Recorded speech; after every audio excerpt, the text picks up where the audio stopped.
Welcome to The Switch, podcasts that are wired to online and offline marketing.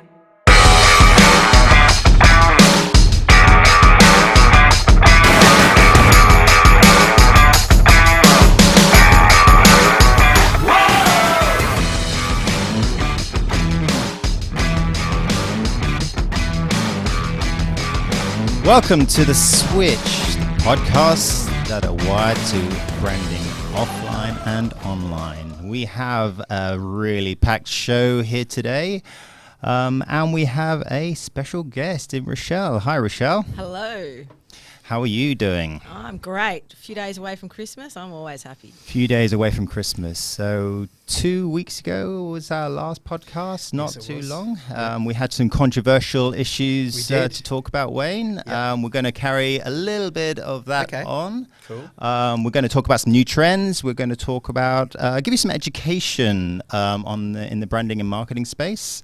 Awesome. We're going to do an industry review, which should be pretty exciting, especially this time of year. Yep. And we're going to do some very interesting website reviews again today. So I remember the last one too well. It's seared into your memory. So unfortunately, Rochelle is here for this next one. So what's happened since the last podcast, Wayne? What's been happening with you? Are you kidding? It's like a few days before Christmas, so everybody's decided they want everything done before Christmas. Yeah. And I've only got a few understanding clients that are just cool to sit back and wait till the new year. Thank God. So yeah, it's pretty full on. Lots of identities going through, a lot of finishing off of contracts that we started, a few months back, which is natural that they want to get things wrapped up by the end of the year. So, but it is crazy. It's crazy. Yeah. Burning a few midnight hours in front of the screen, but it's great. I love it. That's what you live for. About it. It's good fun. It's what I live for. I'm just looking forward to 2 weeks off, mate. 2 weeks off. Is that all? Oh, wow. Yeah, that's all. That'll do me. Rochelle, leading up to Christmas, what are your thoughts? What's happening? Are you busy? Crazy busy until Wednesday next week, when I will be cracking a bottle of champagne and having 2 weeks off myself. Good on you. Wowza. Oh, good luck with that. So since the last, let's pick up on a couple of topics that we talked about last time. Dune. Did you go and see it? Yes. Thoughts? Loved it. Yeah. Absolutely loved it. And it's obviously a two-part series. So, 2 parts. Cinematography was amazing. And the adaptation, I think, is good. I loved it. So, I mean, I some of the reviews, people are really harsh. It's not always easy taking on something like Dune. It's a massive following. Such expectation. Yeah, massive expectations. But I really enjoyed it. So I'm now hanging out for the second part. Yeah. What about you? Did you see it? I went to see it. Just to give Rochelle a bit of background, we did a bit of an expectation chat last time about how we thought Dune was going to go. We'd only heard minimal reviews, and we're both sci-fi buffs, so I'm not sure if you're a sci-fi buff. Unfortunately, no. That look tells it all. But just quickly, my brother's the only person who's been feeding me bits of information, and as soon as I walked out the cinema, I texted him saying, disappointing. Oh, no. And he was freaked. Yeah, he thought I hated it. But then that was a bit of a joke. And I absolutely loved it. Cinematography, the subtlety in what it tried to achieve was amazing. So the scope, you're really immersed into that whole environment. So I think they did an exceptional job. Yeah. There will always be the few that complain about the story itself. Yes. But, Ooh, I'm intrigued now. Compared to Star Wars, wowza. Yeah. Night and day. Exactly. Oh, we're talking about the second lot, not the first. Yeah, not the first. first. Awesome. It's 1970s. Yeah. Then they did those 3. That was just a joke. Yeah. I don't want to talk about that. Let's not talk about that. Okay. That makes me angry. Since the last one, we talked. I don't know if Rochelle likes zombie movies. I don't mind. Yeah. Well, we had a bit of a recommendation last time about Wyrmwood. Have you ever heard of Wyrmwood? It's an Australian it's a zombie movie set in Australia way back in 2013, 2014, and that was our recommendation of the last podcast. And since then, Wayne actually found that they're doing doing a sequel. A sequel. And it was so funny because it was literally a few days after, and I tagged Steve and said, "You're not going to believe this. They're making a Wyrmwood 2." I just gave him the link and I said, "Check this out." Incredible. Yeah, unreal. Incredible. So, yeah, good fun. But clearly, Rochelle's so far is not really turned on to our choice of movies. So we've gone from sci-fi to zombie movies. Yeah. It's not looking good, mate. She's going, "What am I doing here?" Get me out of this room quickly. But something probably a bit closer to home. Omicron has appeared out of the midst across the world. Rochelle, what are your thoughts on Omicron and how people are dealing with it, how countries are dealing with it?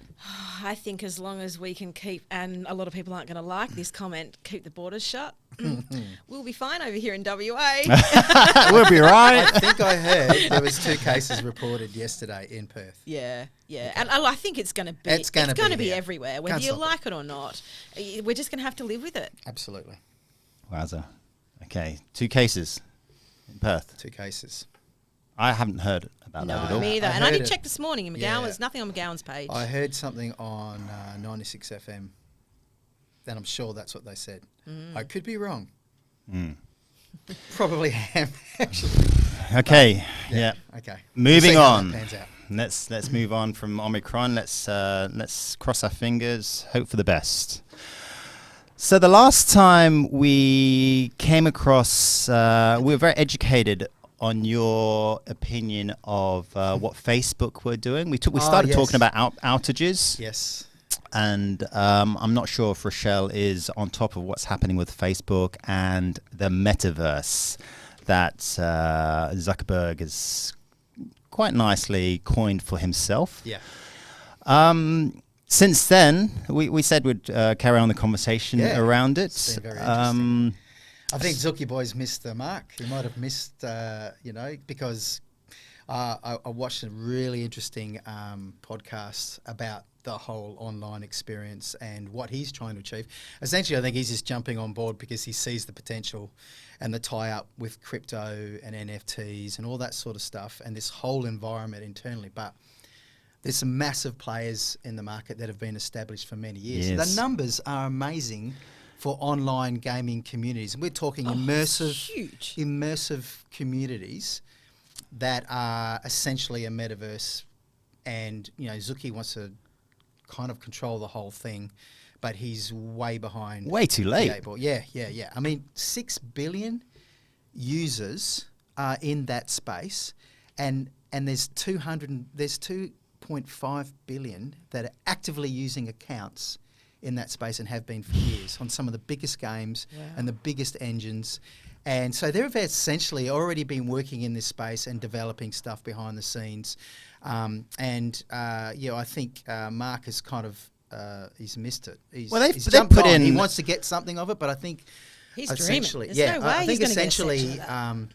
he's just grabbing at straws. So. But he's put in thousands of trademarks and patents up for approval. Yeah, but anything. Of course, but if you speak to anybody in the industry, they're saying no, he can't control it. He's not.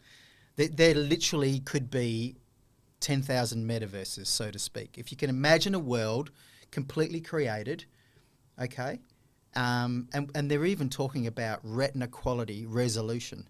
So essentially, I could be talking to you and looking like this, you looking like, and I wouldn't know the difference between an online world and reality. Now that's scary. That is very scary. Yikes. Yeah, it is scary, but is it realistic? I don't know. I mean, if you look at what's existing out there at the moment, they're definitely not showing that kind of resolution. There's massive gains through gaming and the stuff that they're doing, amazing stuff. But that's another step up. So I'm sure that it will come when. I believe the technology will be there. Absolutely. But just the whole concept of, I mean, how I can't see myself wearing a headset. No. And traveling through if we could immerse ourselves without the headset. Yeah. Perfect example is, okay, if you're going to attend a presentation and you want to take some notes, how the heck are you going to take notes when you got a headset on? You can't even see your pen and paper. Yeah. How are you going to do that? I can't see it becoming mainstream. I think the I think it's an augmented reality. So people will go into these spaces to get away from the reality of their life, whatever that is. They're not satisfied with the way things are. So, and that's what typically gaming's always been. I'm going to jump on the game. I just want to forget about everything that's going on. I'm going to go and join my mates online and just live out another life. It's fun and I don't have to think about anything or worry about anything. So in that sense, and if you look at the users, and we're talking billions, people are doing that, haven't been doing that for years, and the numbers are increasing dramatically. And even young kids are in spaces now. Yeah. Massive amounts of young kids. And more and more older adults I'm speaking to are starting to get into it, which blows me away. I know. It's full on. So Mark has gone, right, we need to get into this. He's even tried, his own crypto and his own coin. He's been getting off. He's trying to make all the connections with the right companies and people. But, he'll never be able to control that space. That's the reason it came about in the first place. So, in essence, what he has done is just done a name change. Yeah. And he's jumping on board. He spent a lot of money. We're talking about hardware, not just the software, so to speak. Yeah. We're talking about the units and everything like that, and obviously, and the investing in that and the making of that and production, so that he's looking at all those income streams. Well, they own Oculus, don't they? Yeah, absolutely. But I mean, Microsoft's had that space and control that with their product for some time, and they're huge on sales, and they command way more market than he will. And I doubt, unless he comes up with something that's amazing and really does make the difference, then he won't grab that space from them, not anytime soon. No, there's no way, unless he comes up with something way out there that's not been created before, and the technology is so much more advanced, and realistically that's the only step he can take. People aren't going to touch it. But it's the payment system, the control of finance through this whole experience. This is where the crypto and the blockchain spend is coming through. And you look at the biggest company that controls this space is a company called Tencent. He's a fly on the wall compared to them and the space they occupy, the technology they're using, and the users that they have. And they have the WeChat platforms and a whole heap of financial platforms. And these guys are all locking into things like Ethereum. And Ethereum's really the controller in the NFT space. Again, we're talking about this crypto blockchain. And, that's the main engine behind all of this stuff. So, if you're going to throw a little bit around, Steve, I'll jump on Ethereum. Buy back the Ethereum that I sold? Yeah. Okay. Hey, I wish I didn't sell when I did. Oh, could have had it. I'm not saying I would have been a millionaire, but I would have had a few more coin in my pocket. Yeah, absolutely. But look, that's where it's all happening. So there's a lot happening around that.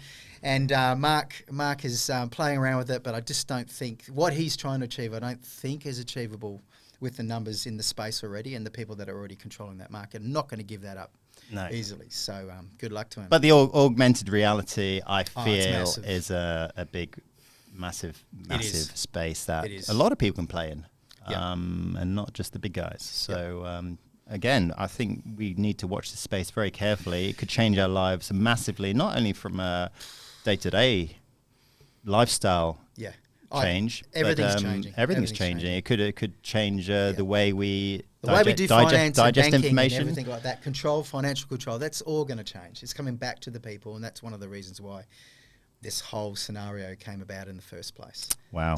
People are trading augmented reality paintings, products, models. If a car seller is designed a brand new car, they're not going to make models. They're not going to do ads. They're not going to do any of that. All they're going to do is they're going to put it in augmented reality space and allow people to use it and drive it wherever they want. And that's how you're going to sell your product.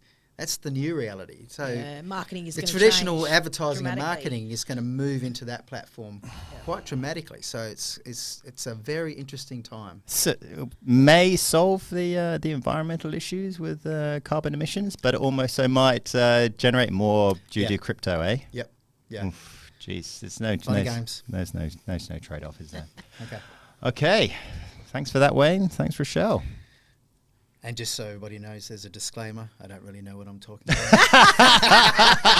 Hey.